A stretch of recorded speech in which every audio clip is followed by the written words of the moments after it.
नमस्कार साथियों। ये सब लोग जानते हैं कि जो दिल्ली है, दिल्ली में जो विधानसभा है वो जनता इलेक्ट करती है। दिल्ली एक पूरी तरह से स्वतंत्र राज्य नहीं है जैसे बाकी राज्य होते हैं। दिल्ली एक यूनियन टेरिटरी है, लेकिन यहाँ पर विधानसभा जनता चुनती है और जो गवर्नर है उसकी जगह एलजी होते हैं, लेफ्टिनेंट गवर्नर, जिसका अपॉइंटमेंट केंद्र सरकार के द्वारा किया जाता है। तो यहाँ पर पिछले 10 सालों से जो यहाँ की विधानसभा थी वो अपनी शक्तियाँ अपने पास लेना चाहती थी। यहाँ पर बाकी राज्यों की तरह उतनी शक्तियाँ स्टेट गवर्नमेंट के पास नहीं है, इसलिए 10 साल से इनकी डिमांड चल रही थी कि हमें शक्तियाँ दी जाएं। फाइनली मामला सुप्रीम कोर्ट में पहुँचा और सुप्रीम कोर्ट की कॉन्स्टिट्यूशनल बेंच, जिसमें 5 जजेस मेंबर हैं और जिसको इस कॉन्स्टिट्यूशनल बेंच को लीड कर रहे थे honourable chief justice of India, तो उन्होंने आज एक ऐतिहासिक फैसला दिया कि दिल्ली गवर्नमेंट के पावर्स की सीमाएं क्या हैं और एलजी का रोल, लेफ्टिनेंट गवर्नर का रोल क्या है। तो आइए इस वीडियो में हम वही जानते हैं कि जो आज का जो जजमेंट है, आज से भी अखबारों में इसके बारे में खबर है। तो उस जजमेंट में जो दिल्ली गवर्नमेंट की ऑफिसर्स के ऊपर कंट्रोल की पावर की बात जो थी कि किस सीमा तक उनको पावर है और किन मैटर्स में नहीं है, ये इस जजमेंट में है। तो जो क्या क्या मेन जो डिसीजन की क्या क्या मेन पॉइंट है वो ये है। पहला कि Delhi government has legislative and executive powers of administration of services including IAS. मतलब जो दिल्ली की सरकार है, जो चुनी हुई सरकार है, उसको विधायी और कार्यकारी शक्तियाँ हैं और उनके लिए, मतलब जो उनके क्षेत्र में आती है, सारी नहीं, जो विधायी और कार्यकारी शक्तियाँ दिल्ली सरकार के स्कोप में आती है, उनसे रिलेटेड जो भी सर्विसेज हैं, चाहे वो आईएएस हों या कोई भी अदर सर्विसेज हों, उन ऑफिसर्स के ऊपर, उन सर्विसेज के ऊपर दिल्ली सरकार का ही नियंत्रण होगा। दिल्ली की चुनी हुई सरकार का ही नियंत्रण होगा। उनका ट्रांसफ़र पोस्टिंग का पावर दिल्ली सरकार के पास होगा। लेकिन कुछ ऐसे मैटर हैं जहां पर दिल्ली सरकार को पावर नहीं होगा। किस में नहीं होगा? पब्लिक ऑर्डर में, लोक शांति वगैरह बनाए रखने में, कानून व्यवस्था में, पुलिस में और ज़मीन में।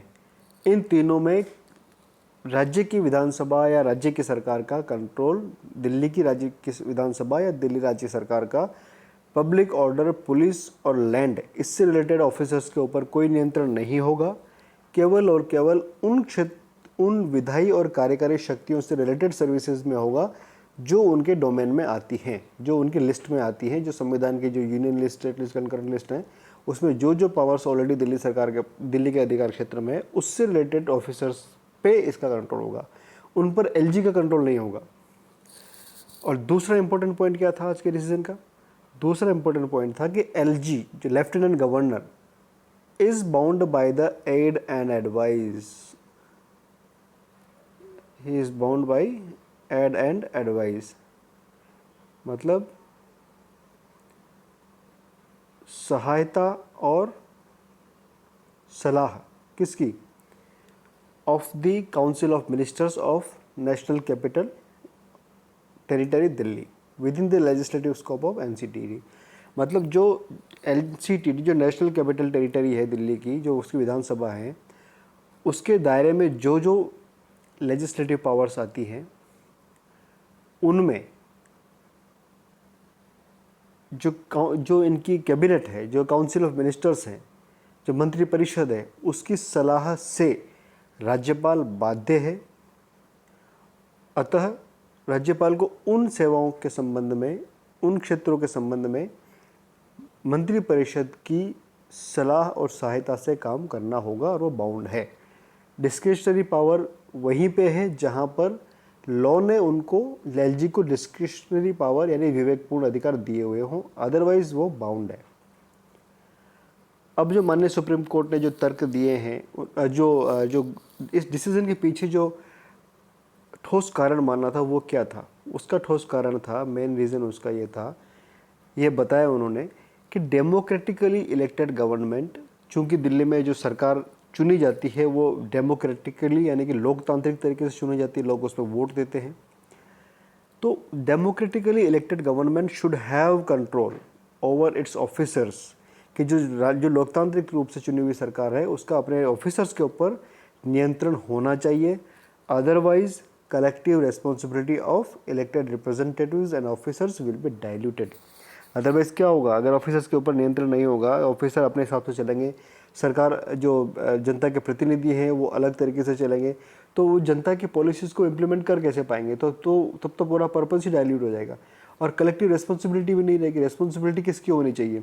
ऑफिसर्स की भी होनी चाहिए और जनप्रतिनिधियों की भी होनी चाहिए। लेकिन जनप्रतिनिधि अलग दिशा में चलेंगे और ऑफिसर्स अलग दिशा में चलेंगे, ऑफिसर्स के ऊपर जनप्रतिनिधियों का नियंत्रण ही नहीं होगा, तो जनता के कल्याण का उद्देश्य पूरे हो ही नहीं पाएंगे, सब कुछ डाइल्यूट हो जाएगा। ये तर्क देते हुए माननीय सुप्रीम कोर्ट ने कहा कि जो मैटर्स दिल्ली सरकार के लेजिस्लेटिव और एग्जीक्यूटिव डोमेन में आते हैं उनके ऑफिसर्स का कंट्रोल दिल्ली सरकार के पास होगा। और पब्लिक ऑर्डर पुलिस लैंड चूँकि इसमें नहीं आता, इसलिए पब्लिक ऑर्डर पुलिस और लैंड के ऊपर दिल्ली के ऑफिसर्स के ऊपर दिल्ली सरकार का नियंत्रण नहीं होगा। बहुत बहुत धन्यवाद।